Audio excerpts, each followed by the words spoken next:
Hello, and welcome to Cyber Focus, your source for international business information. My name is Christopher Rice, and you're watching our special series on sustainable development and cybersecurity. Our guest today is Liisa Past. Ms. Past is a cyber defense and strategic communication professional. She serves as Chief Research Officer of the Cybersecurity branch of the Estonian Information System Authority. She has a background in consulting, training, and research with commercial, non-governmental, and corporate clients.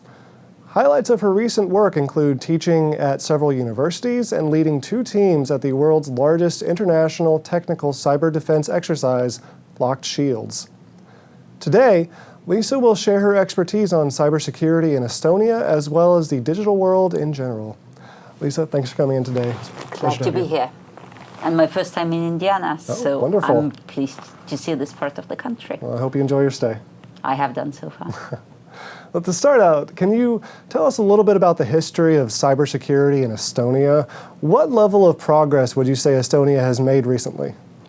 So when we talk about cybersecurity internationally, Estonia comes up a lot because Estonia was the victim of the biggest coordinated distributed denial of service attack in 2007 up to that time.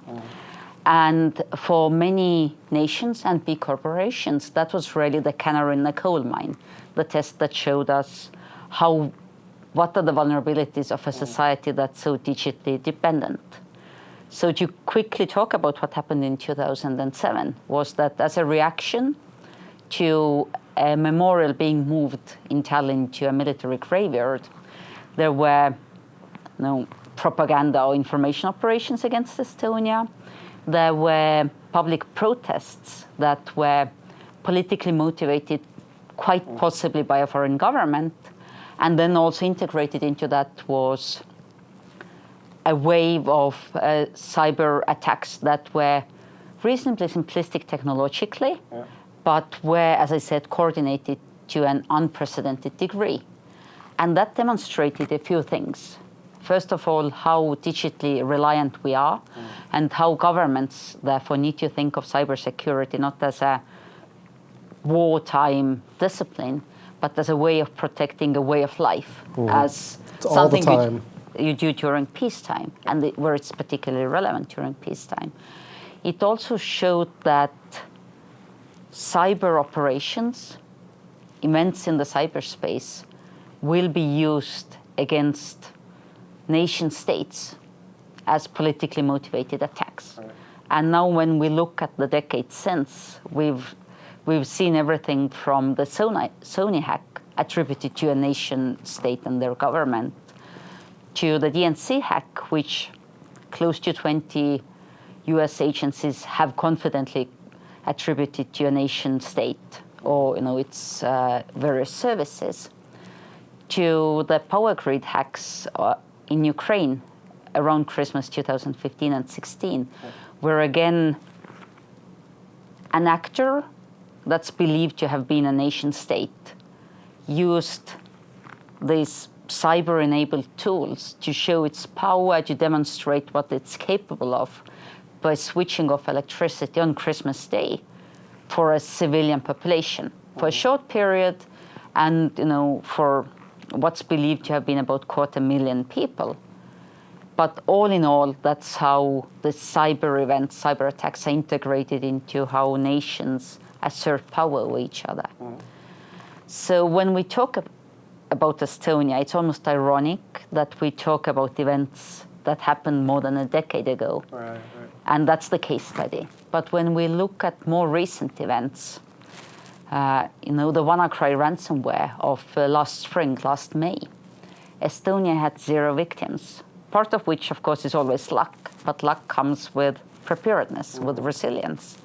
And Estonia had taken very decisive action to phase out the use of Windows XP when it was no longer supported, which therefore meant that we just had less systems running on a vulnerable operating system that got attacked. And Estonia also realizing that hospitals, who were the main targets of that campaign, are not in the business of information security or network security. They're in the business of saving lives and bettering health. Right. And therefore, my own authority and the National Cyber Defenders had actually worked with hospitals about a year before those attacks to help them improve their network security, train cyber hygiene, assess the networks. So, again, we managed to assess the risks correctly and then didn't suffer as much. Mm-hmm. Great. Well, one best practice that Estonia has received a lot of attention for is the idea of digital war games. And you mentioned a couple of these. You have a lot of experience with exercises like these through your work with Locked Shields. Why do you think exercises like what Locked Shields does, why are these so important for cybersecurity? Exercises are so important in any area of defense because you're training and exercises and preparing with the hope that you'll never have to use those skills, right. That you'll never actually have to deploy your army or your forces or your defenders. So the only way to keep them prepared and up to date with the current threats, which in this very fast developing area of cyber defense is particularly relevant, is to train, and to train as close to training as you fight as you can. Which is why Locked Shields, the world's biggest international technical cyber defense exercise that's also live fire, so it happens in real time, is so important. You have up to a few dozen different national teams playing. You have them playing on a virtualized network in a safe environment. That is very characteristic to a national or a private sector network, where they might not necessarily understand the network properly, but that's a real life situation.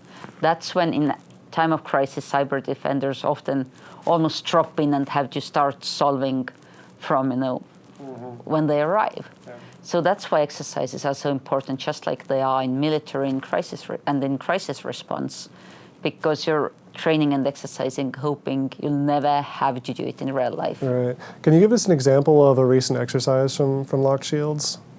So Locked Shields has played with a number of scenarios. For anything from traffic controls, we had a railroad scenario, we've had an airfield, there was a energy grid, all of which are realistic scenarios that we've seen in real life. There's been an industrial control systems element. Again, something that nations and corporations are preparing for. Yeah. Okay, thank you. Well, as someone who's experienced working across sectors in government, but also private business and international nonprofits, how would you say we can achieve a sustainable and secure digital world? First of all, we have to accept that there is no 100% security 100% of the time. Just like with paper bureaucracy, there are always weaknesses. Someone might access records they shouldn't. So policymakers, governments, executives, elected leaders have to accept that uncertainty, and then they have to accept that they need to build up to meet whichever vulnerabilities or risks might arise. At the moment you believe that you're fully secured is when things go wrong, because that's just not realistic. Right. So that's the first step, accepting that reality. And then through planning different scenarios, through assessing your capabilities and risks, can you start to plan resources? Can you assess what's critical, what needs to be defended first? And whether that's through designating something as critical infrastructure, essential services, a priority status, or whether that's through having some sort of a baseline standard. That's the next steps. But the first step really is always accepting that uncertainty. Liisa, do you have any predictions for the future of cybersecurity? What do you see as the most important challenge for the next 5 or 10 years, and how do you think the international community can meet it? There's a few. There's definitely a few. It's an area that's developing so fast that the norms, and particularly international treaties and conventions covering cyberspace, are still being developed. Right. The Tallinn Manual on the applicability of international law to cyber operations is a guideline, but that's not government policy. It cannot be. It's the best analysis from an international group of experts. Mm-hmm. It's advice. It's become state practice in many places, but it's not been codified into law yet, and perhaps might not need to be. But as an international community, we need to figure out how we govern cyberspace. And secondly, what we need to be ready for is that cybersecurity has three elements: the availability, the integrity, and the confidentiality of systems. All the attacks we've talked about have been against either the availability. Estonia 2007 was just flooding services and websites with inquiries until people couldn't access them anymore. But it wasn't against the confidentiality of the information in these systems, let alone integrity of that data. Okay. The DNC hack was about confidentiality. Information that was meant to be private, email exchange in this case, was made public for the world to see. But what we've not really seen yet on a mass scale is attacks against the integrity of information systems. And I think that's something that we need to, in the next 5 to 10 years, be prepared for. Fake news, misinformation, whatever you want to call it, is a subcategory of that. It's when you have information in a format you've become to trust, you've learned to trust, and you suddenly cannot trust it anymore. Yeah. So if you think about, let's say, a healthcare system, government or private, if it has your records, your blood type, if that becomes unavailable, there's an attack against availability. A doctor can run a pretty simple, quick test to redetermine your blood type. Mm-hmm. So inconvenient, but not detrimental to your life and safety. Right. If your blood type gets leaked, so it's an attack against the confidentiality of that, not desirable, but again, not detrimental to you. Other medical information can potentially be embarrassing, you might not want your employers or associates know it, right. But again, still not detrimental to your life. But now think if someone's gone into that medical system and changed your blood type or your prescriptions, and neither you nor your doctors or the pharmacists can know what's true and what's not true anymore. So that would be an attack against the integrity, data integrity. Right. And that's not something we've seen yet. Given how things are developing, I would predict that that's the next big area. Not necessarily at that level. Maybe it will be adding an element of fake, realistic-looking video to these information operations or misinformation operations.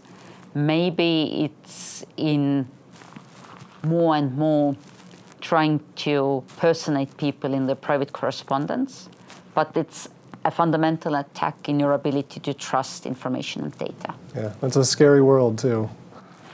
You know what? That's why we need to talk about resilience. That's why we need to accept that it's uncertain and we need to be prepared for the most likely scenarios. And we've done quite well. I mean, there's definitely has been embarrassment, there's been doubt and confusion, and there's been inconvenience. But the services, the major digital services that we rely on are available to people. Yeah. And a lot of the consumers, end users, have accepted the cost as necessary, as that risk being the cost of your convenience.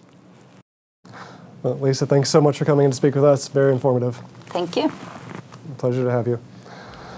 That's all for this edition of Cyber Focus. Thank you for tuning in. If you have any comments or suggestions for future topics, please let us know at cyber, that's CIBER, cyber @indiana.edu.